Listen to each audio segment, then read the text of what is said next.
গোয়েন্দা তথ্যের ভিত্তিতে ২৯ ডিসেম্বর আনুমানিক রাত ৩ ঘটিকায় খুলনা মহানগরীর সোনাডাঙ্গা থানাধীন গোবরচাকা এলাকায় বাংলাদেশ নৌবাহিনী এবং সেনাবাহিনী মাদক ও অস্ত্র উদ্ধার বিষয়ক একটি যৌথ অভিযান পরিচালনা করে। বিস্তারিত দেখুন খুলনা প্রতিনিধি এম রোমানিয়ার প্রতিবেদনে। অভিযানে খুলনার অন্যতম শীর্ষ সন্ত্রাসী মোহাম্মদ পলাশ তালুকদার ওরফে চিংড়ি পলাশ এবং তার স্ত্রী পারভিন সুলতানা তিতলিকে আটক করা হয়। পরবর্তীতে পলাশের দেওয়া তথ্যের ভিত্তিতে তার বসতবাড়ি তল্লাশি করে বাড়ির উঠান হতে 5টি ককটেল বোমা, 2টি রামদা, 2টি চাইনিজ কুড়াল সহ অন্যান্য দেশীয় অস্ত্র উদ্ধার করা হয়।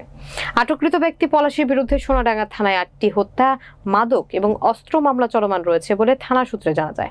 পরবর্তীতে আইনানুগ ব্যবস্থা গ্রহণের জন্য জব্দকৃত অস্ত্রসহ আটককৃত ব্যক্তিদেরকে সোনাডাঙ্গা থানায় হস্তান্তর করা হয়। বর্তমানে খুলনা শহরের একজন শীর্ষ সন্ত্রাসীর তালিকাভুক্ত একজন, এবং তার নামে একাধিক মামলাও থানায় রয়েছে। তাছাড়া আমরা আরও জানতে পারি যে তার স্ত্রীর সাথেও বিভিন্ন গ্যাংয়েরও অনেক সম্পৃক্ততা রয়েছে এবং সেও অনেক সন্ত্রাসী কর্মকাণ্ডের সাথে জড়িত। তাছাড়া আমরা আমাদের তথ্যের ভিত্তিতে আমরা সেনাবাহিনী এবং নৌবাহিনী ওখানে সময় মতো উপস্থিত হই এবং আমরা আমাদের যৌথ অভিযানের মাধ্যমে আমরা তাদেরকে আটক করতে সক্ষম হই এবং আমরা তাদের কাছ থেকে বেশ কিছু দেশীয় অস্ত্র এবং বোমা তৈরির সরঞ্জামাদি আমরা উদ্ধার করি।